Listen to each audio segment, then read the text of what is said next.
नमस्कार दोस्तों। तो कैसे हैं आप सभी। मैं उम्मीद करता हूं कि आप लोग अच्छे होंगे, ज़बरदस्त होंगे, मस्त होंगे। तो दोस्तों, आज हम लोग इस वीडियो में डिस्कस करने वाले हैं इतिहास से संबंधित महत्वपूर्ण 200 प्रश्न। अगर आप बीपीएससी, बिहार दरोगा या फिर अदर एग्जाम का तैयारी करते हैं तो ये वीडियो बहुत इंपॉर्टेंट होने वाला है। ठीक है, चलिए शुरू करते हैं आज का सबसे पहला सवाल से। तो सबसे पहला सवाल है आज का कि भारत की आज़ादी के समय कांग्रेस के अध्यक्ष कौन थे। तो याद रखिएगा कि भारत की आज़ादी के समय कांग्रेस के अध्यक्ष थे जेबी कृपलानी। कौन थे दोस्तों? जेबी कृपलानी भारत की आज़ादी के समय कांग्रेस के अध्यक्ष थे। ठीक है, चलिए अगला सवाल देखते हैं। 202 नंबर सवाल, भारत एवं पाकिस्तान के बीच सीमांकन किसने किया था। तो याद रखिएगा कि भारत एवं पाकिस्तान के बीच सीमांकन जो है ये सर सिरिल रेडक्लिफ ने किए थे। किसने किए थे? सर सिरिल रेडक्लिफ ने भारत एवं पाकिस्तान के बीच सीमांकन किए थे। अगर सवाल आपके एग्जाम में पूछ देगा कि भारत एवं पाकिस्तान के बीच कौन सी रेखा है, तो भारत एवं पाकिस्तान के बीच है रेडक्लिफ रेखा। कौन सी रेखा दोस्तों? रेडक्लिफ रेखा। भारत एवं चीन के बीच मैकमोहन रेखा। ठीक है, याद रखिएगा। नेक्स्ट देखते हैं अगला सवाल, 203 नंबर सवाल। 203 नंबर सवाल है कि किस वर्ष उड़ीसा बिहार से पृथक हुआ था, यानी कि किस वर्ष उड़ीसा बिहार से अलग हुआ था। तो 1930 को हुआ था। यहाँ पे 1930 है, 1936 को हुआ था। याद रखिएगा कि 1936 को, ठीक है, 1936 को, यहाँ पे टाइपिंग मिस्टेक हो गया था दोस्तों। ठीक है, यानी 1936 में उड़ीसा जो है ये बिहार से अलग हुआ था। याद रखिएगा कि 1936 में उड़ीसा बिहार से अलग हुआ था। अच्छा, बिहार बंगाल से कब अलग हुआ था? याद रखिएगा कि बिहार जो है ये बंगाल 1912 में अलग हुआ था। ठीक है, कब अलग हुआ था? यानी कि बिहार बंगाल से कब अलग हुआ था? 1912 को। और बिहार से झारखंड कब अलग हुआ था? तो 2000 ईस्वी को। कब अलग हुआ था दोस्तों? 2000 ईस्वी को। ठीक है, याद रखिएगा। नेक्स्ट देखते हैं अगला 204 नंबर सवाल। 204 नंबर सवाल है कि सैडलर आयोग का संबंध किससे था। तो शिक्षा से। याद रखिएगा कि सैडलर आयोग का जो संबंध है ये किससे था? तो शिक्षा से। ठीक है, चलिए अगला सवाल देखते हैं। 205 नंबर सवाल। 205 नंबर सवाल है कि निम्न में से किसने सर्वप्रथम प्रेस सेंसरशिप लागू की थी। तो वेलेज़ली ने। याद रखिएगा कि वेलेज़ली ने सर्वप्रथम प्रेस सेंसरशिप लागू की थी। ठीक है, चलिए अगला सवाल देखते हैं। 206 नंबर सवाल। 206 नंबर सवाल है कि हंटर कमीशन की रिपोर्ट में किसके विकास पर विशेष जोर दिया गया था। तो प्राथमिक शिक्षा के विकास पर। याद रखिएगा कि हंटर कमीशन की रिपोर्ट में किसके विकास पर? तो प्राथमिक शिक्षा के विकास पर विशेष जोर दिया गया था, यानी कि ऑप्शन नंबर ए हो जाएगा। नेक्स्ट देखते हैं 207 नंबर सवाल। ठीक है, देखिए दोस्तों, 207 नंबर सवाल आपके सामने है कि किसने कहा था कि मेरी पीठ पर किए जाने वाला प्रहार ब्रिटिश साम्राज्य के दाऊद में एक कील सीध होगी। तो लाला लाजपत राय। ठीक है, याद रखिए कि किसने कहा था। तो मेरी पीठ पर किया जाने वाला प्रहार ब्रिटिश साम्राज्य के ताबूत में एक कील सीध होगी, ये कहा था लाला लाजपत राय ने। ठीक है दोस्तों, चलिए नेक्स्ट देखते हैं 208 नंबर सवाल। 1932 के पूना समझौते के साथ किसका सीधा संबंध था। तो ये था भारतीय दलित वर्ग का। याद रखिएगा कि सवाल पूछ सकता है कि पूना समझौता कब हुआ था। तो पूना समझौता जो है ये 1932 में हुआ था। याद रखिएगा। ठीक है, 1932 के पूना समझौता के साथ किसका सीधा संबंध था। तो भारतीय दलित वर्ग का। ठीक है, अगला सवाल देखते हैं। 209 नंबर सवाल। 209 नंबर सवाल है कि किसने प्रसिद्ध चिटगांव शस्त्रागार धावे को आयोजित किया था। तो ये किया था सूर्य सेन। ठीक है, याद रखिएगा कि किसने प्रसिद्ध चिटगांव शस्त्रागार धावे को आयोजित किया था। तो सूर्य सेन ने आयोजित किया था। ठीक है दोस्तों, नेक्स्ट 210 नंबर सवाल कि जयप्रकाश नारायण किस पार्टी से जुड़े थे। ये सोशलिस्ट पार्टी से जुड़े हुए थे। याद रखिए कि जयप्रकाश नारायण जो है ये किस पार्टी से जुड़े थे। तो सोशलिस्ट पार्टी से जुड़े हुए थे जयप्रकाश नारायण। ठीक है, अगला सवाल देखते हैं 211 नंबर सवाल कि वर्ष 1946 में गठित अंतरिम कैबिनेट की अध्यक्षता किसने की। तो जवाहरलाल नेहरू ने किया था। याद रखिएगा कि वर्ष 1946 में गठित अंतरिम कैबिनेट की अध्यक्षता किसने की है। तो जवाहरलाल नेहरू ने किया था। ठीक है, चलिए नेक्स्ट देखते हैं अगला सवाल 212 नंबर सवाल। 212 नंबर सवाल है कि निम्नलिखित में किसने सोम प्रकाश नामक समाचार पत्र शुरू किया।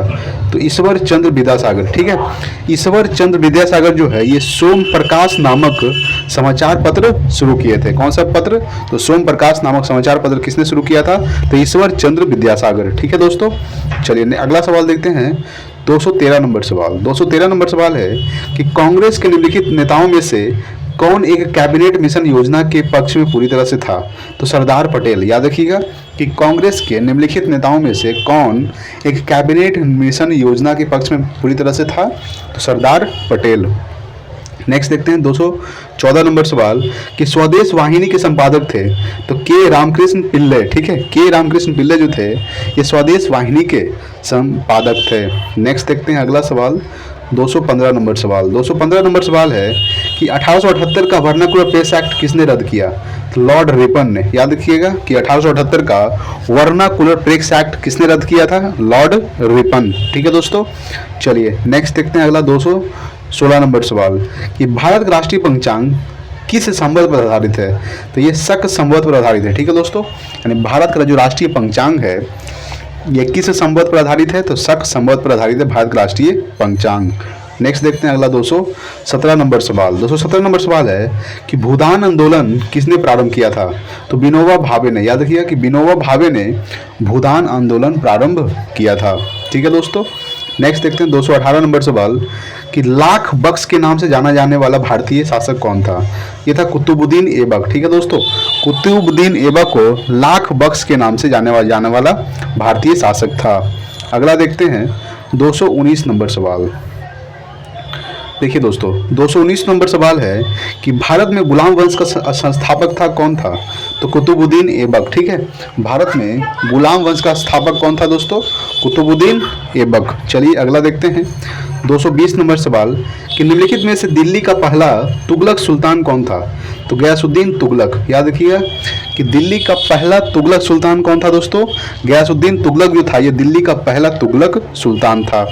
नेक्स्ट देखते हैं अगला 221 नंबर सवाल कि पंजाब के हिंदू शाही राजवंश को किसने स्थापित किया? तो कल्लर ने स्थापित किया। याद रखिए कि पंजाब के हिंदू शाही राजवंश को किसने स्थापित किया? तो कल्लर। नेक्स्ट देखते हैं अगला 222 नंबर सवाल, अल बिरूनी किसके शासनकाल में इतिहासकार था? तो महमूद गजनबी के। याद रखिएगा कि अल बिरूनी जो था ये किसके शासनकाल में इतिहासकार था? तो मोहम्मद गजनबी के शासनकाल में इतिहासकार था अल बिरूनी। नेक्स्ट देखते हैं अगला 223 नंबर सवाल। 223 नंबर सवाल है कि भारतीय इतिहास में बाजार नियमों या मूल्य नियंत्रण पद्धति की शुरुआत किसने की थी? तो ये अलाउद्दीन खिलजी ने किया था। याद रखिए कि भारतीय इतिहास में बाजार नियमों या शुल्क मूल्य नियंत्रण पद्धति की जो शुरुआत है ये किसने की थी? तो अलाउद्दीन खिलजी ने किए थे। ठीक है, नेक्स्ट देखते हैं 224 नंबर सवाल कि राज्य संबंधों में उलेमा के दखल का विरोध किस सुल्तान ने किया था? ये अलाउद्दीन खिलजी ने किया था। याद रखिएगा दोस्तों कि राज्य संबंधों में उलेमा का जो दखल का जो विरोध है ये किस सुल्तान ने किया था? तो अलाउद्दीन खिलजी ने किया था। नेक्स्ट देखते हैं अगला 225 नंबर सवाल। 225 नंबर सवाल है कि मोहम्मद गौरी का अंतिम आक्रमण किसके विरुद्ध हुआ? तो ये पंजाब के खोखर। ठीक है, यानी कि मोहम्मद गौरी का जो अंतिम आक्रमण किसके विरुद्ध हुआ था? तो पंजाब के खोखर के साथ हुआ था। नेक्स्ट देखते हैं अगला 226 नंबर सवाल। 226 नंबर सवाल है कि तैमूर लंग ने किसके शासनकाल में भारत पर आक्रमण किया? तो नसीरुद्दीन महमूद तुगलक के शासनकाल में। ठीक है, यानी कि तैमूर लंग ने किसके शासनकाल में? तो तैमूर लंग ने नसीरुद्दीन महमूद तुगलक के शासनकाल में भारत पर आक्रमण किया था। नेक्स्ट देखते हैं अगला है 227 नंबर सवाल कि आमिर खुसरो ने किसके विकास में अग्रगामी की भूमिका निभाई? तो खड़ी बोली। ठीक है, यानी कि आमिर खुसरो ने किसके विकास में? तो खड़ी बोली के विकास में अग्रगामी की भूमिका निभाई। ठीक है, चलिए नेक्स्ट देखते हैं अगला 228 नंबर सवाल, भारत में पोलो खेल का प्रचलन किया तुर्की ने, किसने किया था दोस्तों? यानी कि भारत में पोलो खेल का जो प्रचलन है ये किसने किया था? तो ये तुर्की ने किया था। नेक्स्ट देखते हैं 229 नंबर सवाल। 229 नंबर सवाल है कि निम्नलिखित में से किस संगीत वाद्य को हिंदू मुस्लिम गान वाद्यों का सबसे श्रेष्ठ मिश्रण माना गया है? तो सितार का। ठीक है, याद रखिएगा कि निम्नलिखित में से किस वाद्य यंत्र को हिंदू मुस्लिम गान वाद्यों का सबसे श्रेष्ठ मिश्रण माना गया है? तो सितार का। ठीक है, नेक्स्ट देखते हैं अगला 230 नंबर सवाल, कबीर के गुरु कौन थे? रामानंद। ठीक है दोस्तों, याद रखिए कि रामानंद जो थे ये कबीर के गुरु माने जाते हैं। नेक्स्ट देखते हैं अगला 231 नंबर सवाल। ठीक है, 231 नंबर सवाल आपके सामने है दोस्त। सवाल है कि संत कबीर का जन्म कहाँ हुआ था? तो ये हुआ था मगहर में। ठीक है दोस्तों, याद रखिएगा कि संत कबीर का जन्म जो है ये कहाँ हुआ था? तो मगहर में हुआ था। नेक्स्ट देखते हैं अगला 232 नंबर सवाल कि भक्त तुकाराम कौन से मुगल सम्राट के समकालीन थे? तो ये जहांगीर के। ठीक है, याद रखिएगा कि भक्त तुकाराम जो थे ये कौन से मुगल सम्राट के समकालीन थे? तो जहांगीर के। ठीक है, चलिए अगला सवाल देखते हैं। अगला सवाल है 233 नंबर सवाल कि अद्वैतवाद के सिद्धांत के प्रतिपादक कौन थे? तो शंकराचार्य। ठीक है दोस्तों, याद रखिएगा कि अद्वैतवाद के सिद्धांत के प्रतिपादक कौन थे? शंकराचार्य। नेक्स्ट देखते हैं अगला 234 नंबर सवाल। 234 नंबर सवाल है कि किस संत ने ईश्वर को अपने पास अनुभव करने के लिए नृत्य एवं गीतों को माध्यम बनाया? तो चैतन्य महाप्रभु। ठीक है, यानी किस संत ने? तो चैतन्य महाप्रभु ने ईश्वर को अपने पास अनुभव करने के लिए नृत्य एवं गीतों का माध्यम बनाया था। ठीक है, चलिए अगला देखते हैं 235 नंबर सवाल। 235 नंबर सवाल है कि ब्रिटिश सरकार ने महात्मा गांधी जी को उपाधि दी थी, ठीक है, जिसे उन्होंने असहयोग आंदोलन में वापस कर दिया था। वह क्या था? तो वह था दोस्तों कैसरे हिंद की उपाधि। ठीक है, यानी कि असहयोग आंदोलन में उन्होंने वापस कर दिया था। असहयोग आंदोलन कब हुआ था दोस्तों? 1920 से लेकर 1922 तक हुआ था। ठीक है, याद रखिएगा कब तक हुआ था? 1922 तक। और 5 फरवरी 1922 को, ठीक है, 5 फरवरी 1922 को क्या हुआ था दोस्तों? याद रखिए कि 5 फरवरी 1922 को चौरा चौरी कांड हुआ था। क्या हुआ था दोस्तों? चौरा चौरी कांड हुआ था। तो असहयोग आंदोलन में वापस कर दिया था किसने? तो महात्मा गांधी ने कैसरे हिंद की उपाधि वापस कर दिया था। ठीक है, ये आपको ध्यान में रखना है। नेक्स्ट देखते हैं 236 नंबर सवाल। 236 नंबर सवाल है कि भारत के राष्ट्रीय ध्वज का डिजाइन किसने तैयार किया था?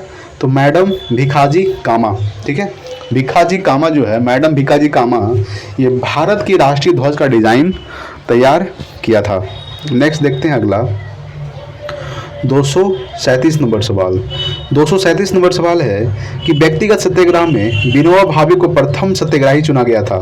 दूसरा सत्याग्रही कौन था? तो यह था पंडित जवाहरलाल नेहरू। याद रखिएगा कि व्यक्तिगत सत्याग्रह में विनोबा भावे को प्रथम सत्याग्रही चुना गया था। दूसरा सत्याग्रही कौन था दोस्तों? तो पंडित जवाहरलाल नेहरू। चलिए अगला देखते हैं। अगला है 238 नंबर सवाल कि लॉर्ड हार्डिंग ने बंगाल विभाजन किस वर्ष रद्द किया? तो 1911 ईस्वी को। ठीक है, याद रखिएगा कि लॉर्ड हार्डिंग ने बंगाल विभाजन किस वर्ष रद्द किया? 1911 ईस्वी को। अच्छा, 1912 में क्या हुआ था? तो 1912 में दोस्तों हुआ था ये दिल्ली से कोलकाता की राजधानी जो है ये दिल्ली स्थानांतरित हो गया था। 1905 को क्या हुआ था दोस्तों? बंगाल विभाजन हुआ था। 1907 को क्या हुआ था? सूरत अधिवेशन हुआ था। और 1912 को 2 कांड हुआ था। पहला कांड हुआ था कि कोलकाता से राजधानी दिल्ली स्थानांतरित हो गया था। उसके बाद बिहार जो है ये बंगाल से अलग हो गया था 1912 को, यानी 1912 को ही बिहार का स्थापना हुआ था। नेक्स्ट देखते हैं अगला सवाल 239 नंबर सवाल कि अलीपुर बम कांड में अरविंद घोष का बचाव किस वकील ने किया था? ये CR दास ने किया था। किसने किया था? CR दास, यानी चित्तरंजन दास ने अलीपुर बम कांड में अरविंद घोष का बचाव किया था। ठीक है, चलिए नेक्स्ट देखते हैं। अगला सवाल है आपके पास 240 नंबर सवाल कि मुस्लिम लीग का प्रथम अध्यक्ष कौन था? तो आगा खां। याद रखिएगा कि मुस्लिम लीग का प्रथम अध्यक्ष कौन था? आगा खां। और मुस्लिम लीग का जो स्थापना है ये किसने किया था? तो आगा खां ने किया था। कब किया था? 1906 ईस्वी को किया था। याद रखिएगा कि 1906 ईस्वी को मुस्लिम लीग का स्थापना आगा खां ने किया था और प्रथम अध्यक्ष भी आगा खां ही बने थे। नेक्स्ट देखते हैं अगला 241 नंबर सवाल। 241 नंबर सवाल है कि अभिनव भारत नामक अंग्रेज विरोधी संगठन की स्थापना की थी। तो BD सावरकर ने। ठीक है, याद रखिए कि BD सावरकर ने अभिनव भारत नामक अंग्रेजी विरोधी संगठन की स्थापना किए थे। नेक्स्ट देखते हैं अगला सवाल आपके सामने है 242 नंबर सवाल। 242 नंबर सवाल है कि किसने मोहम्मद अली जिन्ना को हिंदू मुस्लिम एकता का दूत कहा था? तो सरोजनी नायडू ने। ठीक है, किसने कहा था दोस्तों? सरोजनी नायडू ने मोहम्मद अली जिन्ना को हिंदू मुस्लिम एकता का दूत कहा था। अच्छा, सरोजनी नायडू ये उत्तर प्रदेश की प्रथम मुख्यमंत्री बनी थी। कौन बनी थी दोस्तों? सरोजनी नायडू। अगर आपसे सवाल पूछेगा, सवाल ऐसे भी पूछ सकता है कि स्वतंत्र भारत की प्रथम मुख्यमंत्री कौन थी? स्वतंत्र मुख्यमंत्री थी सुचेता कृपलानी। और पहली राज्यपाल कौन थी? पहली भारतीय महिला राज्यपाल कौन थी? वो था दोस्तों सरोजनी नायडू, जो उत्तर प्रदेश की राज्यपाल बनी थी। ठीक है, याद रखिएगा। नेक्स्ट देखते हैं अगला सवाल है 243 नंबर सवाल। ठीक है, 243 नंबर सवाल आपके सामने है। सवाल आपके सामने कि सूरत की फूट के बाद कांग्रेस किसके हाथ में आ गई? तो नरम दलीय वालों के। ठीक है, याद रखिए कि सूरत की फूट के बाद, देखिए सूरत का अधिवेशन कब हुआ था? 1907 को हुआ था। याद रखिएगा। ठीक है, 1907 में ही नरम दल और गरम दल अलग हो गया था। क्या हो गया था दोस्तों? अलग हो गया थे। तो सूरत की फूट के बाद कांग्रेस किसके हाथ में आ गई थी? तो नरम दल वालों के हाथ में आ गई थी। ठीक है, याद रखिएगा। नेक्स्ट देखते हैं अगला सवाल 244 नंबर सवाल। 244 नंबर सवाल है आपके सामने कि राजनीतिक स्वतंत्रता राष्ट्र की प्राणवायु है, यह कथन किसका है? तो यह है दोस्तों अरविंद घोष का। याद रखिएगा कि राजनीतिक स्वतंत्रता राष्ट्र की प्राणवायु है, यह कथन किसका है? तो यह है दोस्तों अरविंद घोष का। नेक्स्ट देखते हैं अगला सवाल, 245 नंबर सवाल है कि गदर पार्टी की स्थापना कब हुई थी? ये हुआ था दोस्तों 1913 को हुआ था। ठीक है, कहाँ हुआ था? तो सैन फ्रांसिस्को में हुआ था, याद रखिएगा। ठीक है, गदर पार्टी का जो स्थापना किसने किया था? तो लाला हरदयाल ने किए थे। किसने किए थे? लाला हरदयाल ने गदर पार्टी का स्थापना किए थे। किसने किया था दोस्तों? लाला हरदयाल ने गदर पार्टी का स्थापना 1913 में किए थे। इसका मुख्यालय कहाँ है स्थित गदर पार्टी का? तो सैन फ्रांसिस्को जो अमेरिका में पड़ता है। ठीक है, अगला सवाल देखते हैं 246 नंबर सवाल। 246 नंबर सवाल है कि किसने ऑल इंडिया मुस्लिम लीग की स्थापना की थी? तो नवाब सलीमुल्लाह खां। ठीक है, याद रखिए नवाब सलीमुल्लाह खां ये ऑल इंडिया मुस्लिम लीग की स्थापना किए थे। अगला सवाल देखते हैं 247 नंबर सवाल।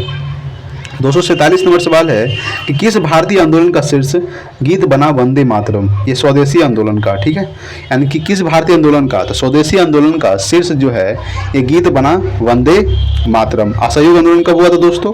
1920 में हुआ था। ठीक है, चंपारण सत्याग्रह 1917 में हुआ था, याद रखिएगा।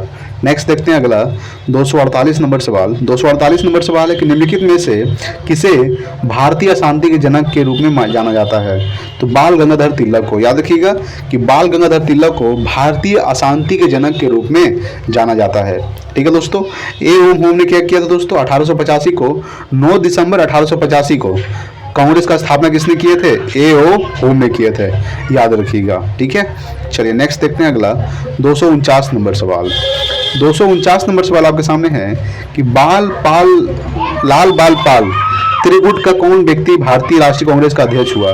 तो लाला लाजपत राय। ठीक है, याद रखिएगा कि लाल बाल पाल त्रिगुट का कौन व्यक्ति भारतीय राष्ट्रीय कांग्रेस का अध्यक्ष हुआ? तो लाला लाजपत राय। ठीक है, चलिए नेक्स्ट देखते हैं 250 नंबर सवाल। 250 नंबर सवाल है कि सिंधु सभ्यता का पतन नगर कौन सा था?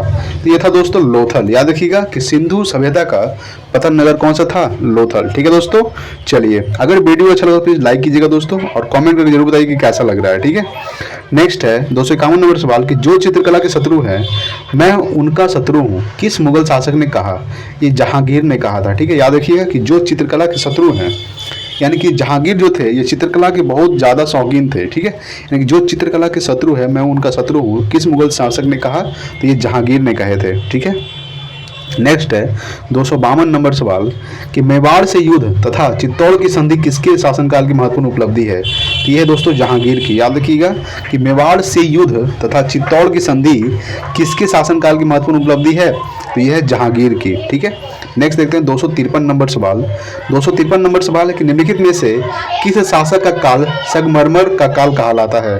तो शाहजहां का। ठीक है, याद रखिएगा कि निम्नलिखित में से किस शासक का काल संगमरमर का काल कहलाता है? तो शाहजहां का। ठीक है, नेक्स्ट देखते हैं अगला 254 नंबर सवाल। 254 नंबर सवाल है कि किस मध्यकालीन भारतीय शासक ने पट्टा एवं कबूलियत की प्रथा आरंभ की थी? तो शेरशाह सूरी ने। ठीक है, याद रखिए दोस्तों कि किस मध्यकालीन भारतीय शासक ने पट्टा एवं कबूलियत की प्रथा आरंभ की थी? शेरशाह सूरी। नेक्स्ट देखते हैं अगला 255 नंबर सवाल। ठीक है, 255 नंबर सवाल है आपके सामने। ठीक है दोस्तों, देखिए 255 नंबर सवाल बोल रहा है कि राजपूताना के निम्न राज्यों में से किस एक ने अकबर की संप्रभुता स्वीकार नहीं की थी? ये कि मेवाड़। ठीक है, यानी कि राजपूताना के निम्न राज्यों में से किस एक ने अकबर की संप्रभुता स्वीकार नहीं की थी? तो मेवाड़ ने। ठीक है, अगला सवाल देखते हैं 256 नंबर सवाल। 256 नंबर सवाल है कि एतमाद उद दौला का मकबरा आगरा में किसने बनवाया? बनवाया था दोस्तों नूरजहां ने। याद रखिएगा कि एतमाद उद दौला का जो मकबरा है ये आगरा में किसने बनवाया था? तो नूरजहां ने बनवाया था। अगला सवाल देखते हैं 257 नंबर सवाल। 257 नंबर सवाल है कि मुगल काल में निम्नलिखित बंदरगाहों में से किसको बाबुल का मक्का कहा जाता है? तो सूरत को। ठीक है, याद रखिएगा कि मुगल काल में निम्नलिखित बंदरगाहों में से किसको बाबुल मक्का कहा जाता है? तो सूरत को। नेक्स्ट देखते हैं 258 नंबर सवाल कि पानीपत का प्रथम युद्ध कब हुआ था दोस्तों? तो 21 अप्रैल 1526 को हुआ था। याद रखिएगा कि 21 अप्रैल 1526 को पानीपत का प्रथम युद्ध हुआ था। द्वितीय युद्ध कब हुआ था? 1526 को हुआ था।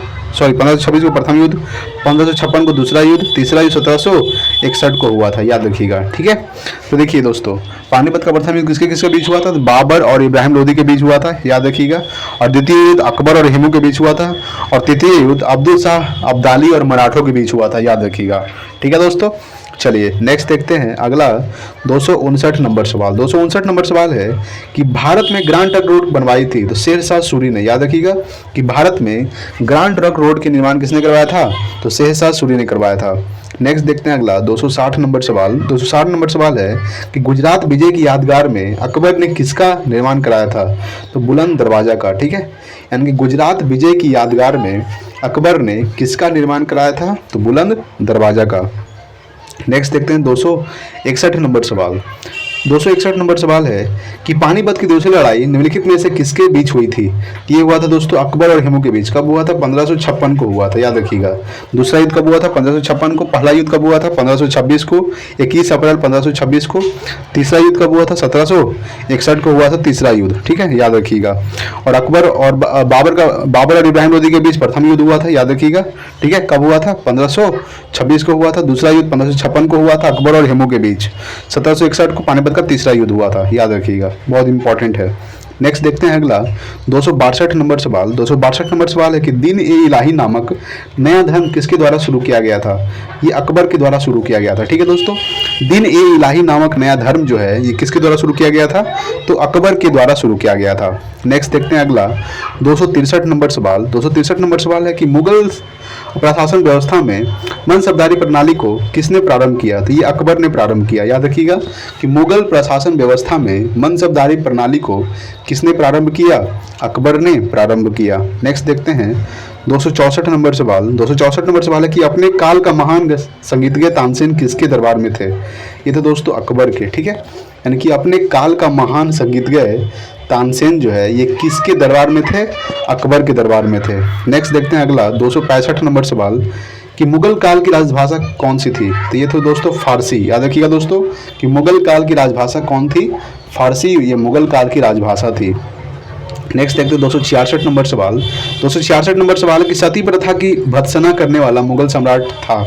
ये था दोस्तों अकबर। याद रखिएगा कि सती प्रथा की भत्सना करने वाला मुगल सम्राट कौन था? अकबर था। नेक्स्ट देखते हैं अगला 267 नंबर सवाल। ठीक है, 267 नंबर सवाल आपके सामने है कि किस युद्ध से भारत में मुगल राज्य की नींव पड़ी?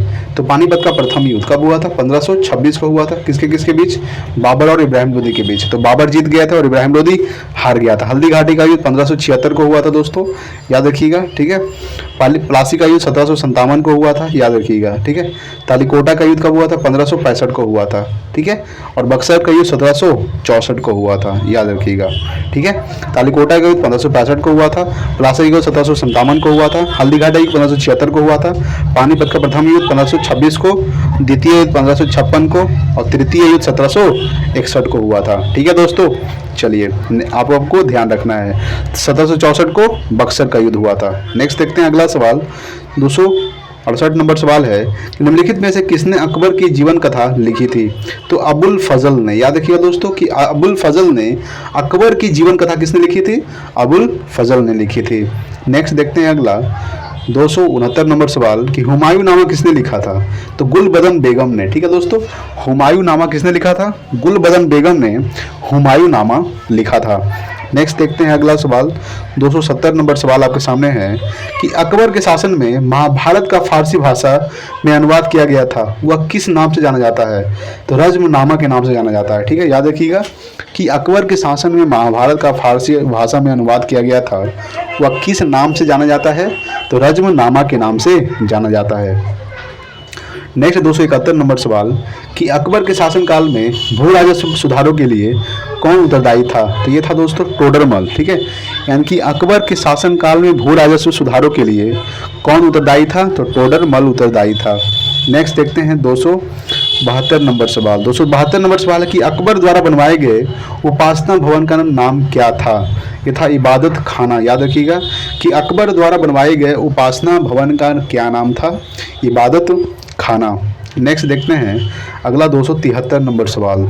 273 नंबर सवाल है मेरे साथी कि किसने मुगल साम्राज्य की राजधानी को आगरा से दिल्ली स्थानांतरित किया था? शाहजहां ने। याद रखिएगा कि किसने मुगल साम्राज्य की राजधानी जो है ये आगरा से दिल्ली स्थानांतरित किया था?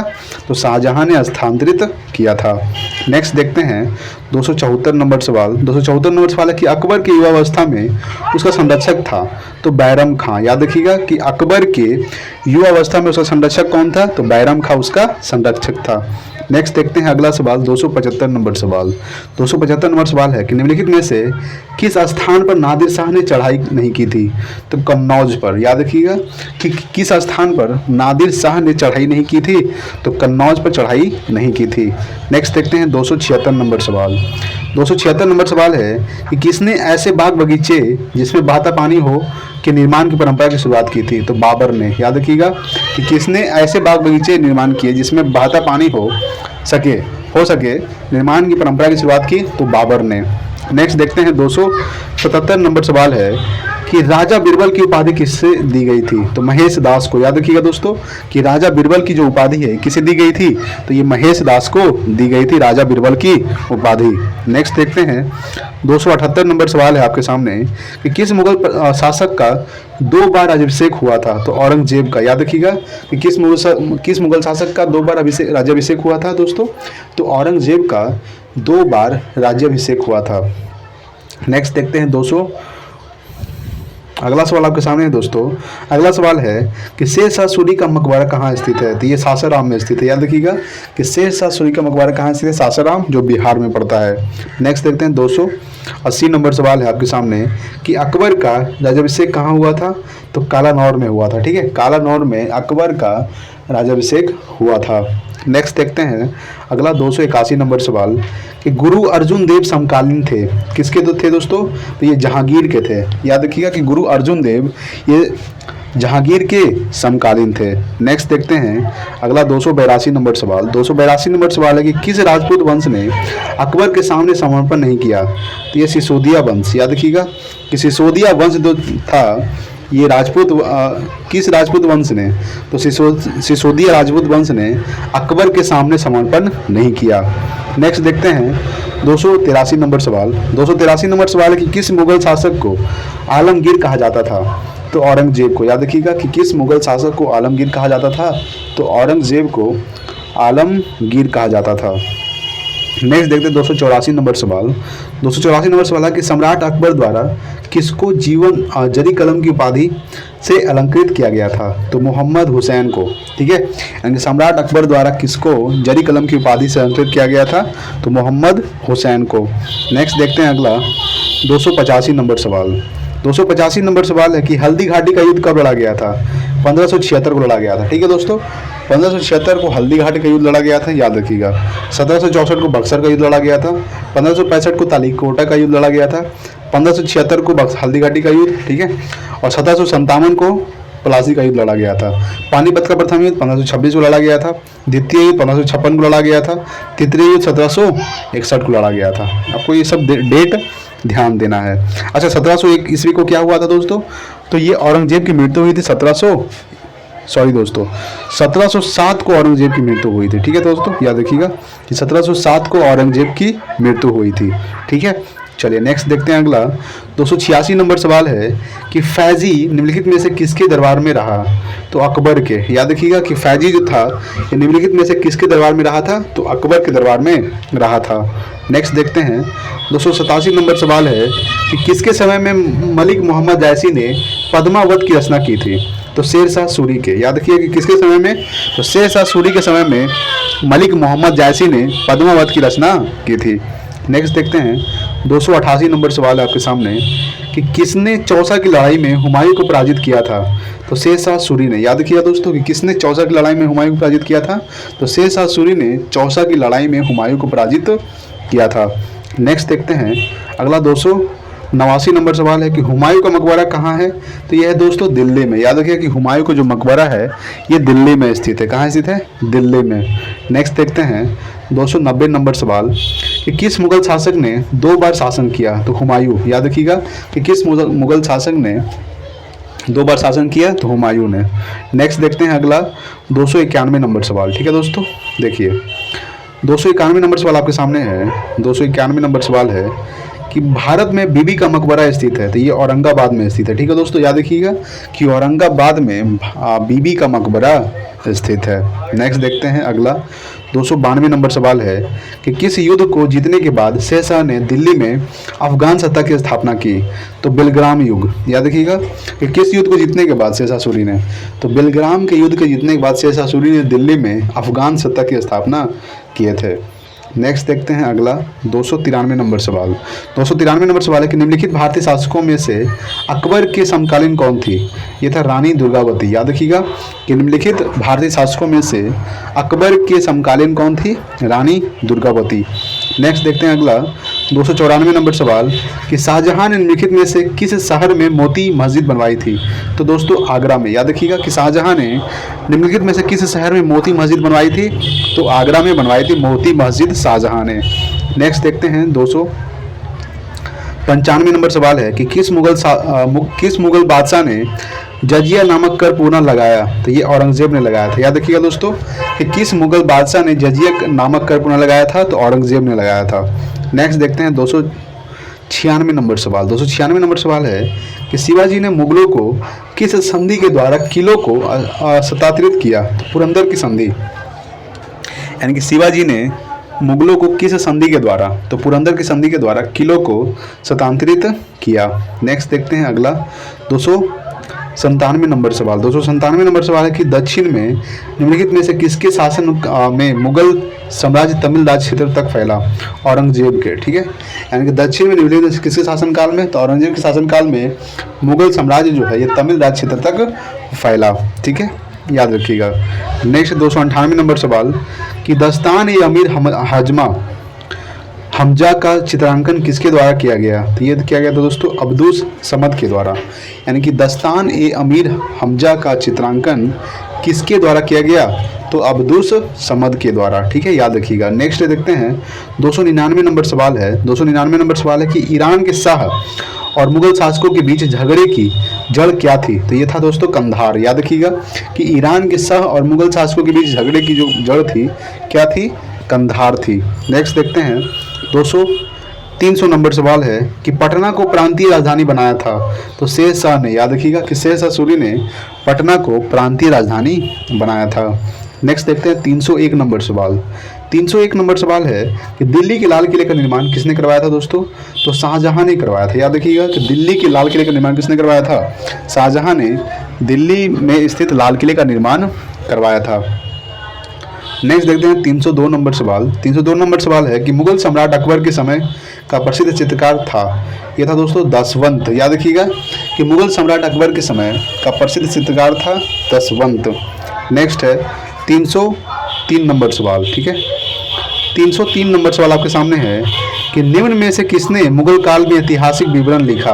तो गुलबदन बेगम। याद रखिएगा दोस्तों कि किसने मुगल काल में ऐतिहासिक विवरण लिखा? गुलबदन बेगम। नेक्स्ट देखते हैं 304 नंबर सवाल। 304 नंबर सवाल है कि जहांगीर के दरबार में पक्षियों का सबसे बड़ा चित्रकार था? तो ये था दोस्तों मंसूर। याद रखिएगा कि जहांगीर के दरबार में पक्षियों का सबसे बड़ा चित्रकार था मंसूर। जहांगीर के दरबार में पक्षियों का सबसे बड़ा चित्रकार था। नेक्स्ट देखते हैं अगला 305 नंबर सवाल। 305 नंबर सवाल है कि किस बादशाह के अंतर्गत मुगल सेना में सर्वाधिक हिंदू सेनापति थे? तो औरंगजेब के। यानी कि किस बादशाह के अंतर्गत? तो औरंगजेब बादशाह के अंतर्गत मुगल सेना में सर्वाधिक हिंदू सेनापति थे। नेक्स्ट देखते हैं अगला 306 नंबर सवाल है कि गुलबदन बेगम पुत्री थी? तो बाबर की। याद रखिए दोस्तों कि गुलबदन बेगम किसकी पुत्री थी? तो ये बाबर की पुत्री थी। नेक्स्ट देखते हैं अगला सवाल 307 नंबर सवाल। 307 नंबर सवाल है कि दिल्ली के प्रसिद्ध जमा मस्जिद का निर्माण किसने किया? ये किया था दोस्तों शाहजहां ने। याद रखिएगा दोस्तों कि दिल्ली के प्रसिद्ध जमा मस्जिद का जो निर्माण है ये किसने किया? तो ये शाहजहां ने किया था। नेक्स्ट देखते हैं 308 नंबर सवाल। ठीक है, 308 नंबर सवाल है कि साइमन कमीशन का भारत आगमन किस वर्ष हुआ? तो 1928 को हुआ था। याद रखिएगा कि साइमन कमीशन भारत कब आया था? 1928 में साइमन कमीशन भारत आया था। अच्छा, 1912 में क्या हुआ था दोस्तों? 1912 में हुआ था कलकत्ता से राजधानी स्थापित हुआ था दिल्ली। कलकत्ता से दिल्ली स्थापित हुआ था भारत की राजधानी। ठीक है, याद रखिएगा। और बिहार जो है ये बंगाल से कब अलग हुआ था? 1912 को अलग हुआ था। 1917 को क्या हुआ था? चंपारण सत्याग्रह हुआ था। 1928 में तो आपको बताएं कि साउन कमीशन जो है ये भारत आगमन किया गया था। 1931 में क्या हुआ था दोस्तों, देखिए 1931 में द्वितीय गोलमेज सम्मेलन हुआ था। प्रथम गोलमेज सम्मेलन कब हुआ था, 1930 में हुआ था, याद रखिएगा, ठीक है। द्वितीय गोलमेज सम्मेलन 1931 को हुआ था और तृतीय गोलमेज सम्मेलन 1932 को हुआ था, ठीक है, याद रखिएगा। और 1932 को पूना पैक्ट भी हुआ था, याद रखिएगा, ठीक है। नेक्स्ट देखते हैं 309 नंबर सवाल। 309 नंबर सवाल आपके सामने है कि भारतीय कम्युनिस्ट पार्टी का अस्तित्व किस वर्ष में आया। तो यह आया था दोस्तों 1921 में, ठीक है, याद रखिएगा कि भारतीय कम्युनिस्ट पार्टी का जो अस्तित्व है ये किस वर्ष में आया, 1921 में आया था। 1915 में क्या हुआ था दोस्तों, तो ये गांधी जी दक्षिण अफ्रीका से भारत लौट कर आए थे। कब आए थे, 1915 को, यानी कि 9 जनवरी 1915 को, याद रखिएगा 9 जनवरी 1915 को, ठीक है, 9 जनवरी 1915 को गांधी जी दक्षिण अफ्रीका से भारत लौट के आए थे। इसलिए 9 जनवरी को क्या मनाया जाता है दोस्तों, भारतीय प्रवासी दिवस मनाया जाता है 9 जनवरी को, याद रखना है आपको। 1912 में क्या हुआ था आपको पता ही है, हम आपको अभी बताए थे। नेक्स्ट देखते हैं 310 नंबर सवाल। 310 नंबर सवाल है कि अकबर के काल में महाभारत की फारसी अनुवाद किसके निर्देशन में हुआ था। तो फैजी के, ठीक है, यानी कि अकबर की काल में महाभारत की जो फारसी अनुवाद है ये किसके निर्देशन में हुआ था, तो फैजी के। और क्या कहा जाता है, अगर उसको सवाल यहाँ से पूछ सकता है कि अकबर के काल में महाभारत की फारसी अनुवाद जिसके निर्देशन में हुआ था वो कौन था, वो फैजी था। और जब फारसी में अनुवाद हुआ था तो उसका नाम क्या पड़ गया था, तो रज्मनामा, याद रखिएगा कि रज्मनामा के नाम से जाना जाता है उस महाभारत को, ठीक है। चलिए नेक्स्ट देखते हैं अगला 311 नंबर सवाल। 311 नंबर सवाल है कि मुगल प्रशासन में जिले को किस नाम से जाना जाता है, सरकार को, ठीक है, यानी कि सरकार। मुगल प्रशासन में जिले को किस नाम से जाना जाता है, तो सरकार के नाम से जाना जाता है। नेक्स्ट देखते हैं 312 नंबर सवाल। 312 नंबर सवाल है कि प्रसिद्ध संगीतज्ञ तानसेन का मकबरा स्थित है, तो ग्वालियर में स्थित है, ठीक है दोस्तों, याद रखिएगा कि प्रसिद्ध संगीतज्ञ तानसेन जो है, तानसेन का मकबरा स्थित है ग्वालियर में, ठीक है। अगला देखते हैं 313 नंबर सवाल। किस मुगल बादशाह को जिंदा पीर कहा जाता था, औरंगजेब को, ठीक है दोस्तों, औरंगजेब को जिंदा पीर कहा जाता था, ठीक है। ये शाहजहां का बेटा था औरंगजेब, और औरंगजेब ने ही अपने पिताजी को बंदी बनाकर रखा था शाहजहां को, ठीक है, एक किला में। नेक्स्ट देखते हैं अगला सवाल। 314 नंबर सवाल है, अकबर द्वारा बनवाई गई कौन सी इमारत का नक्शा बौद्ध विहार की तरह है, तो पंचमहल का। याद रखिएगा कि अकबर द्वारा बनाई गई कौन सी इमारत, तो पंचमहल जो है ये नक्शा बौद्ध विहार की तरह है। अगला देखते हैं 315 नंबर सवाल, ठीक है। देखिए दोस्तों 315 नंबर सवाल आपके सामने है। सवाल बोल रहा है, सवाल है कि मुमताज महल का असली नाम था, तो अजूमंद बानो बेगम। याद रखिएगा कि अजूमंद बानो बेगम जो है ये मुमताज महल का असली नाम था। अगला सवाल देखते हैं 316 नंबर सवाल। 316 नंबर सवाल है कि मुगलों ने नवरोज का त्यौहार लिया पारसियों से, ठीक है, यानी कि मुगलों ने नवरोज का जो त्यौहार है किससे लिया था, तो ये पारसियों से लिया था मुगलों ने नवरोज का त्यौहार। नेक्स्ट देखते हैं 317 नंबर सवाल। 317 नंबर सवाल है कि शेर शाह के बचपन का नाम क्या था, तो फरीद खां, ठीक है दोस्तों, याद रखिएगा कि फरीद खां जो है ये शेर शाह के बचपन का नाम था। नेक्स्ट है 318 नंबर सवाल। 318 नंबर सवाल है, किस युद्ध को जीतने के बाद शेर शाह ने दिल्ली में द्वितीय अफगान राज्य की स्थापना की, तो बेलग्राम का युद्ध, ठीक है। किस युद्ध को जीतने के बाद शेर शाह ने, तो बेलग्राम के युद्ध के जीतने के बाद शेर शाह ने दिल्ली में द्वितीय अफगान राज्य की स्थापना किए थे। नेक्स्ट देखते हैं अगला 319 नंबर सवाल है कि धर्मत का युद्ध निम्न में से किसके बीच लड़ा गया था, तो ये औरंगजेब और दारा सिकोह के बीच। याद रखिएगा कि औरंगजेब और दारा सिकोह के बीच धर्मत का युद्ध लड़ा गया था, ठीक है। चलिए नेक्स्ट देखते हैं अगला 320 नंबर सवाल।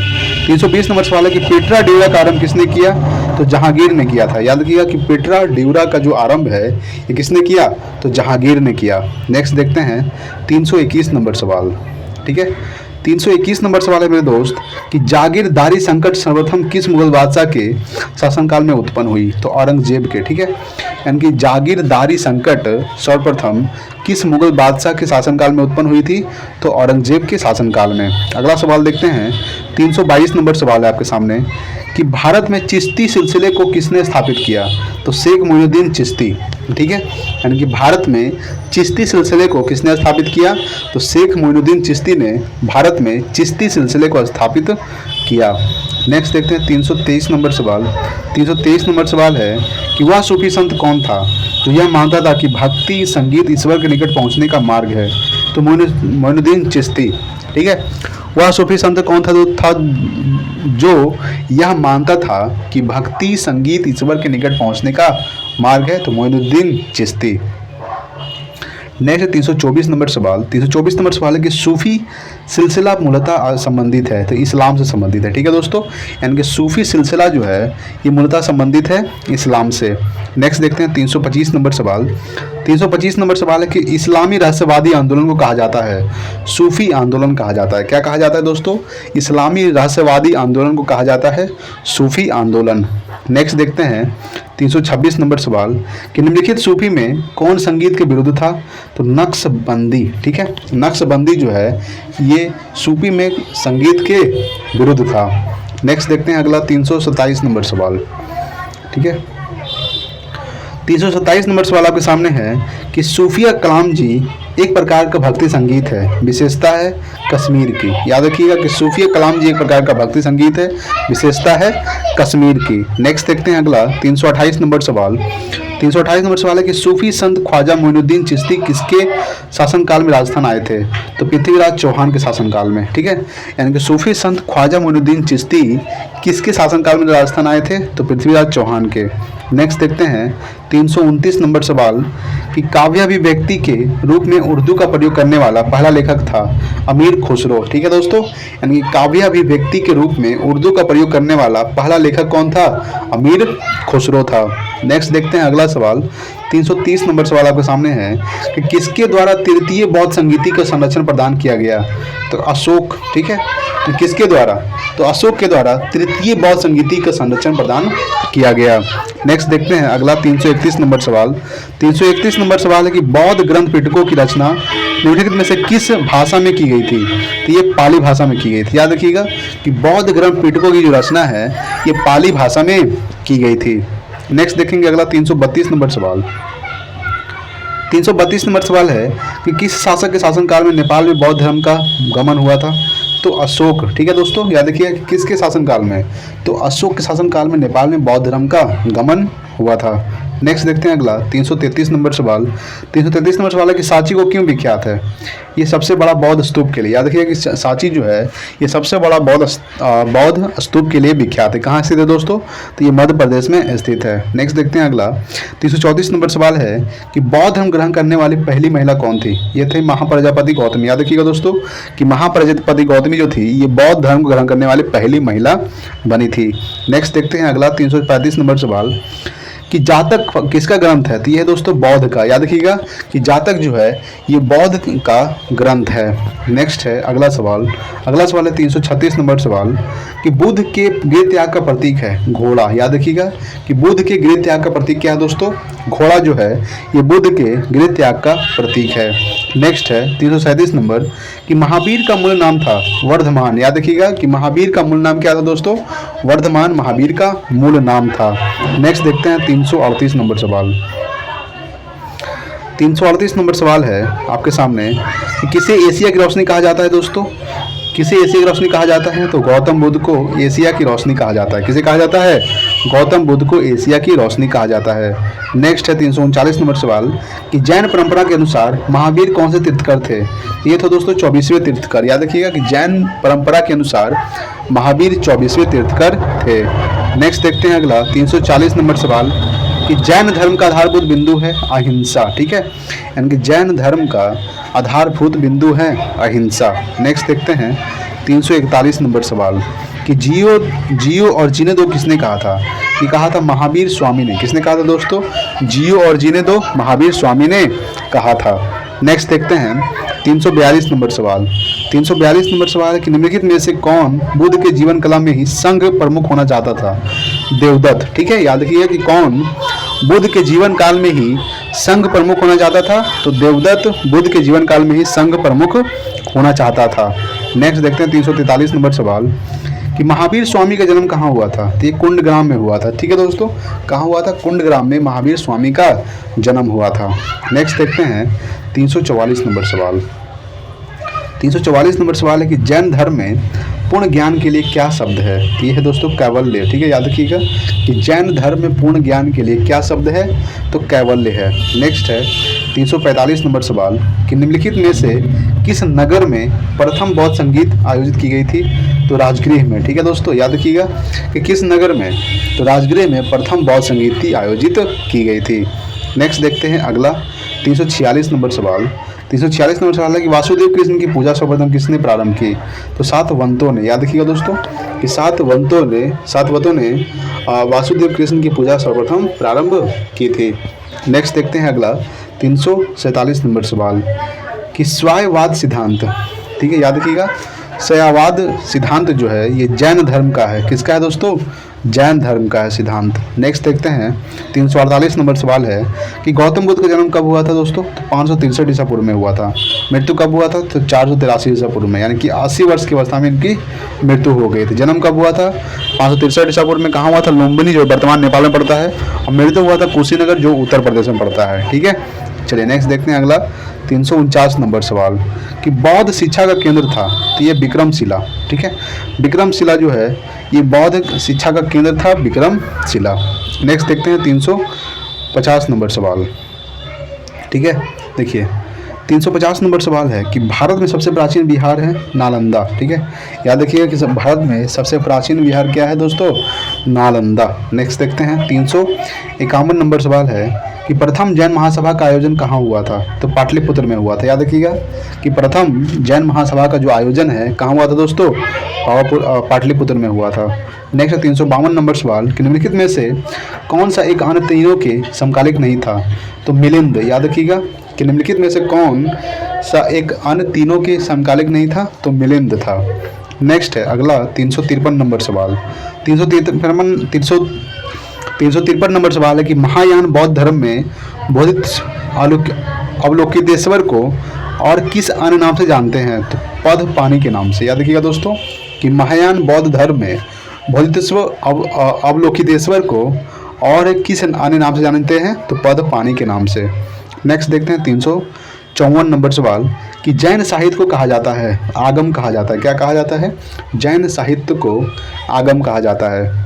नेक्स्ट है 355 नंबर सवाल किसके समय में बौद्ध धर्म स्पष्टता दो स्वतंत्र संप्रदायों हीनयान एवं महायान में विभाजित हुआ था? तो कनिष्क के। याद रखिएगा कि दो स्वतंत्र संप्रदाय जो था वो हीनयान एवं महायान जो है ये विभाजित हुआ था किसके समय में? तो कनिष्क के समय में विभाजित हुआ था। ठीक है, चलिए नेक्स्ट देखते हैं अगला 356 नंबर सवाल। 356 नंबर सवाल है कि योगाचार या विज्ञानवाद के प्रतिपादक थे? तो मैत्रेय नाथ। याद रखिएगा दोस्तों कि मैत्रेय नाथ जो थे ये योगाचार या विज्ञानवाद के प्रतिपादक थे।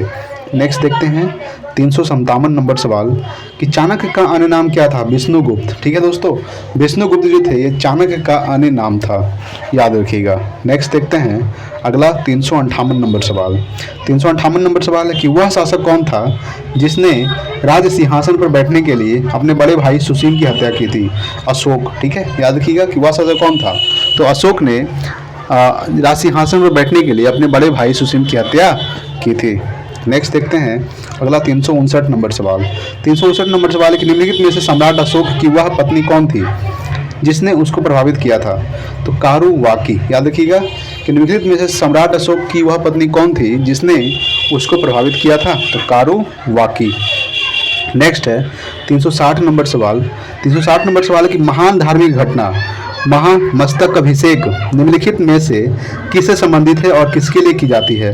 तो बाहुबली के लिए। ठीक है, बाहुबली के संबंधित है और बाहुबली के लिए की जाती है। नेक्स्ट देखते हैं 361 नंबर सवाल। 361 नंबर सवाल है कि अनेकांतवाद निम्नलिखित में से किसका क्रोड़ सिद्धांत एवं दर्शन है? तो जैन मत का। ठीक है, यानी कि अनेकांतवाद जो है ये निम्नलिखित में से किसका क्रोड़ सिद्धांत एवं दर्शन है? तो जैन मत का है। नेक्स्ट देखते हैं 362 नंबर सवाल। ठीक है, देखिए 362 नंबर सवाल आपके सामने है। चाणक्य किसका प्रधानमंत्री था दोस्तों?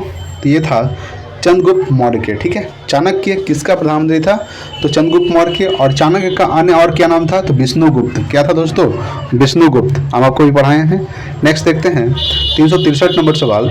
363 नंबर सवाल है कि कलिंग विजय के उपरांत अशोक महान ने निम्नलिखित में से किस धर्म को अंगीकार कर लिया था? तो बौद्ध धर्म को। ठीक है, याद रखिएगा।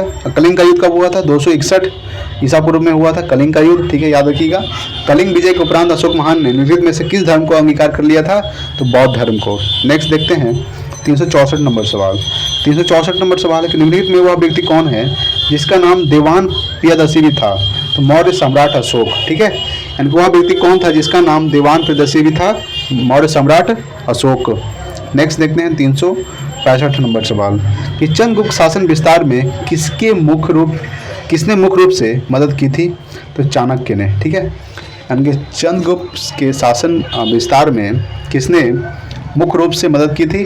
तो चाणक्य ने मदद की थी। नेक्स्ट देखते हैं 366 नंबर सवाल है कि सांची किस कला व मूर्तिकला का निरूपण करता है? तो बौद्ध का। ठीक है, यानी कि सांची जो है किस कला व मूर्तिकला का निरूपण करता है? तो बौद्ध का। नेक्स्ट 367 नंबर सवाल आपके सामने है कि निम्नलिखित में से कौन मौर्य वंश का शासक नहीं है? तो अजातशत्रु। ठीक है दोस्तों, अजातशत्रु जो है ये मौर्य वंश का शासक नहीं है। नेक्स्ट देखते हैं 368 नंबर सवाल है कि निम्नलिखित में से अशोक का उत्तराधिकारी कौन था? ये था कुणाल। ठीक है, याद रखिएगा कि अशोक का उत्तराधिकारी कौन था दोस्तों? कुणाल जो है ये अशोक का उत्तराधिकारी था। नेक्स्ट देखते हैं अगला सवाल 369 नंबर सवाल है कि नंद वंश के पश्चात मगध पर किस राजवंश ने शासन किया? तो मौर्य राजवंश ने। ठीक है, यानी कि नंद वंश के बाद मगध पर किस राजवंश ने शासन किया? तो मौर्य वंश ने। नेक्स्ट देखते हैं अगला 370 नंबर सवाल है कि किसने पाटलिपुत्र को पोलीब्रोथा कहा? तो मेगास्थनीज ने। ठीक है दोस्तों, किसने पाटलिपुत्र को पोलीब्रोथा कहा था? मेगास्थनीज ने कहा था। नेक्स्ट देखते हैं 371 नंबर सवाल कि कौटिल्य द्वारा रचित अर्थशास्त्र कितने अधिकारणों में विभाजित है? तो 15 अधिकारणों में। याद रखिएगा कि कौटिल्य द्वारा रचित अर्थशास्त्र कितने अधिकारणों में विभाजित है? तो 15 अधिकारणों में। नेक्स्ट 372 नंबर सवाल है कि किस वंश के शासकों ने छत्र प्रणाली का प्रयोग किया था? तो शकों ने किया था। किसने किया था दोस्तों? शकों ने। नेक्स्ट देखते हैं अगला 373 नंबर सवाल है कि भारत में प्रथम बार सैनिक शासन व्यवहार में लाया गया? तो ग्रीकों द्वारा। ठीक है, यानी भारत में प्रथम बार सैनिक शासन व्यवहार में लाया गया तो ग्रीकों द्वारा लाया गया था। नेक्स्ट देखते हैं 374 नंबर सवाल। ठीक है, देखिए दोस्तों 374 नंबर सवाल आपके सामने है कि किस संग्रहालय में कुषाण कालीन मूर्तियों का संग्रह अधिक मात्रा में है? तो मथुरा संग्रहालय में। याद रखिएगा कि मथुरा संग्रहालय में कुषाण कालीन मूर्तियों का संग्रह अधिक मात्रा में है। नेक्स्ट देखते हैं अगला 375 नंबर सवाल कि किसने उल्लेख किया है कि नंदों ने अपना कोष गंगा की धारा में छिपा रखा था? मालूम नार। ठीक है, मामूल नार। याद रखिए किसने उल्लेख किया? तो मामूल नार ने उल्लेख किया कि नंदों ने अपना कोष गंगा की धारा में छिपा रखा था। नेक्स्ट देखते हैं अगला 376 नंबर सवाल कि गुप्त किसके सामंत थे? तो कुषाणों के। ठीक है, गुप्त ये किसके सामंत थे? तो कुषाणों के सामंत थे। नेक्स्ट है अगला 377 नंबर सवाल, भारतीय राष्ट्रीय कांग्रेस की पहली बैठक किस शहर में हुई थी? ये बम्बई में हुई थी। ठीक है दोस्तों, याद रखिए कि भारतीय राष्ट्रीय कांग्रेस की पहली बैठक जो है किस शहर में हुई थी? तो ये बम्बई में हुई थी। भारतीय राष्ट्रीय कांग्रेस का स्थापना कब हुआ था दोस्तों? तो 9 दिसंबर 1985 को हुआ था। 1885 को हुआ था। ठीक है, किसने किया था? तो A.O. होम ने किया था। याद रखिएगा A.O. होम ने 9 दिसंबर 1885 को भारतीय राष्ट्रीय कांग्रेस की स्थापना किए थे A.O. होम ने। अगला सवाल देखते हैं। अगला सवाल है 378 नंबर सवाल, निम्नलिखित कांग्रेसी नेताओं में से किसको भारत का महान वृद्ध व्यक्ति कहा जाता है? तो दादा भाई नौरोजी को। याद रखिएगा कि निम्नलिखित कांग्रेसी नेताओं में से किसको भारत का महान वृद्ध व्यक्ति कहा जाता है? तो दादा भाई नौरोजी को। नेक्स्ट देखते हैं 379 नंबर सवाल है, किस गवर्नर जनरल के कार्यकाल के दौरान भारतीय राष्ट्रीय कांग्रेस बनी थी? लॉर्ड डफरिन के। याद रखिएगा दोस्तों कि लॉर्ड डफरिन के गवर्नर जनरल के कार्यकाल के दौरान भारतीय राष्ट्रीय कांग्रेस बनी थी। नेक्स्ट देखते हैं अगला 380 नंबर सवाल आपके सामने है कि भारतीय विश्वविद्यालय अधिनियम 1904 किस वायसराय के काल में पारित किया गया था? तो लॉर्ड कर्जन के कार्यकाल में। याद रखिए कि भारतीय विश्वविद्यालय जो अधिनियम 1904 है ये किस वायसराय के काल में पारित किया गया था? ये लॉर्ड कर्जन के काल में। नेक्स्ट देखते हैं 381 नंबर सवाल है कि भारतीय सिविल सेवा में चुने गए पहले भारतीय का नाम था? सत्येंद्र नाथ टैगोर। ठीक है दोस्तों, यानी कि भारतीय सिविल सेवा में चुने गए पहले भारतीय का नाम क्या था? सत्येंद्र नाथ टैगोर। नेक्स्ट देखते हैं 382 नंबर सवाल आपके सामने है कि इंडियन नेशनल कांग्रेस के स्थापक कौन थे? ये था एलन ऑक्टेवियन ह्यूम, यानी ए ओ ह्यूम का पूरा नाम क्या है दोस्तों? ए ओ ह्यूम का पूरा नाम है एलन ऑक्टेवियन ह्यूम जो है ये इंडियन नेशनल कांग्रेस के स्थापक थे। कब किए थे? 9 दिसंबर 1885 को। ठीक है, चलिए नेक्स्ट देखते हैं। अगला 383 नंबर सवाल है कि वह कौन सा प्रथम भारतीय था जो ब्रिटिश संसद के लिए निर्वाचित हुआ? दादा भाई नौरोजी। याद रखिएगा दोस्तों हुआ कि कौन प्रथम भारतीय था जो ब्रिटिश संसद के लिए निर्वाचित हुआ था? तो दादा भाई नौरोजी। नेक्स्ट देखते हैं अगला 384 नंबर सवाल। 384 नंबर सवाल है कि भारतीय संघ के संस्थापक कौन थे? तो सुरेंद्र नाथ बनर्जी। याद रखिएगा कि सुरेंद्र नाथ बनर्जी जो थे ये भारतीय संघ के संस्थापक थे। नेक्स्ट देखते हैं अगला 385 नंबर सवाल। 385 नंबर सवाल है कि भारतीय राष्ट्रीय कांग्रेस की स्थापना की गई 1885 को। याद रखिएगा कि 1885 में भारतीय राष्ट्रीय कांग्रेस की स्थापना की गई। नेक्स्ट देखते हैं 386 नंबर सवाल। 386 नंबर सवाल है कि वर्ष 1905 के बंगाल विभाजन के समय वायसराय कौन था दोस्तों? तो लॉर्ड कर्जन था। कौन था? यानी कि वर्ष 1905 के बंगाल विभाजन के समय वायसराय कौन था? Lord Curzon. ठीक है, चलिए नेक्स्ट देखते हैं। 387 नंबर सवाल है कि गदर पार्टी के एक प्रमुख नेता थे तो लाला हरदयाल। गदर पार्टी का स्थापना कब हुआ था? 1913 को हुआ था। किसके द्वारा किया गया था दोस्तों? तो लाला हरदयाल के द्वारा किया गया था। ठीक है, चलिए नेक्स्ट देखते हैं। 388 नंबर सवाल है कि स्वराज मेरा जन्मसिद्ध अधिकार है और मैं इसे लेकर रहूंगा, यह कथन किसने कहा था? तो बाल गंगाधर तिलक ने कहा था। याद रखिएगा कि स्वराज मेरा जन्मसिद्ध अधिकार है और मैं इसे लेकर रहूंगा, यह किसने कहा था? तो बाल गंगाधर तिलक ने कहा था। नेक्स्ट देखते हैं 389 नंबर सवाल कि मार्ले मिंटो रिफॉर्म्स को किस वर्ष में प्रस्तुत किया गया था? तो 1909 को। सवाल यहाँ से ये पूछ सकता है कि मार्लो मिंटो जो रिफॉर्म्स यानी सुधार है ये कब हुआ था? ये 1909 को हुआ था। ठीक है, चलिए नेक्स्ट देखते हैं। अगला 390 नंबर सवाल कि भारत में ग्रामदलीय आंदोलन का पिता किसे कहा जाता है? तो कहा जाता है दोस्तों बाल गंगाधर तिलक को। याद रखिएगा कि भारत में ग्रामदलीय आंदोलन का पिता किसे कहा जाता है? बाल गंगाधर तिलक को। ठीक है, चलिए नेक्स्ट देखते हैं। अगला 391 नंबर सवाल। निम्नलिखित में से कौन पहले क्रांतिकारी थे जो बाद में एक योगी और दार्शनिक बन गए? अरविंद घोष। ठीक है, यानी कि पहले क्रांतिकारी थे जो बाद में एक योगी और दार्शनिक बन गए, अरविंद घोष। नेक्स्ट देखते हैं 392 नंबर सवाल। 392 नंबर सवाल है मेरे दोस्त। सवाल है कि 1916 ईस्वी में मद्रास में होम रूल मूवमेंट के प्रवर्तक कौन थे? तो ये था एनी बेसेंट। कौन था? 1916 में ही लखनऊ अधिवेशन हुआ था जिसका अध्यक्षता किसने किया था? तो अंबिकाचरण मजमूदार ने किया था। याद रखिएगा। ठीक है, तो 1916 ईस्वी में ही मद्रास में होम रूल मूवमेंट के प्रवर्तक कौन थे? एनी बेसेंट थे। नेक्स्ट देखते हैं। अगला 393 नंबर सवाल है कि पंजाब केसरी का खिताब किसको दिया गया था? तो लाला लाजपत राय को दिया गया था। ठीक है, याद रखिए कि पंजाब केसरी का जो खिताब है किसको दिया गया था? तो लाला लाजपत राय को। नेक्स्ट देखते हैं 394 नंबर सवाल आपके सामने है कि महाराष्ट्र में गणपति उत्सव आरंभ करने का श्रेय किसको प्राप्त है दोस्तों? तो ये बाल गंगाधर तिलक को प्राप्त है। याद रखिएगा कि महाराष्ट्र में गणपति उत्सव आरंभ करने का श्रेय किसको प्राप्त है? तो बाल गंगाधर तिलक को। नेक्स्ट देखते हैं 395 नंबर सवाल है कि बंगाल विभाजन के विरोध विद्रोह का नेतृत्व किसने किया था? सुरेंद्र नाथ बनर्जी ने। ठीक है, याद रखिएगा कि सुरेंद्र नाथ बनर्जी ने बंगाल विभाजन के विरुद्ध विद्रोह का नेतृत्व किया था, सुरेंद्र नाथ बनर्जी ने। नेक्स्ट देखते हैं। अगला 396 नंबर सवाल है कि निष्क्रिय विरोध के सिद्धांत का प्रतिपादन किसने किया था? ये अरविंद घोष ने किया था। किसने किया था दोस्तों? लेकिन निष्क्रिय विरोध के सिद्धांत का प्रतिपादन किसने किया था? अरविंद घोष ने किया था।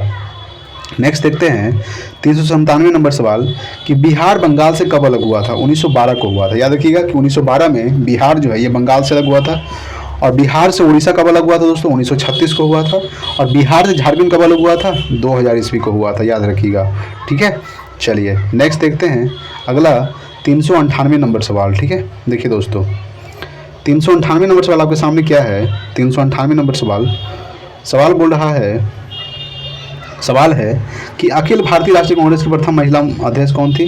तो श्रीमती एनी बेसेंट थी। क्या थी? यानी कि अखिल भारतीय राष्ट्रीय कांग्रेस की प्रथम महिला अध्यक्ष कौन थी दोस्तों? श्रीमती एनी बेसेंट थी। अगर प्रथम भारतीय महिला अध्यक्ष पूछे ये थी सरोजनी नायडू। ठीक है, याद रखिएगा। नेक्स्ट है 399 नंबर सवाल। 399 नंबर सवाल है कि भारतीय राष्ट्रीय कांग्रेस का प्रथम मुस्लिम प्रेसिडेंट था, अध्यक्ष कौन था?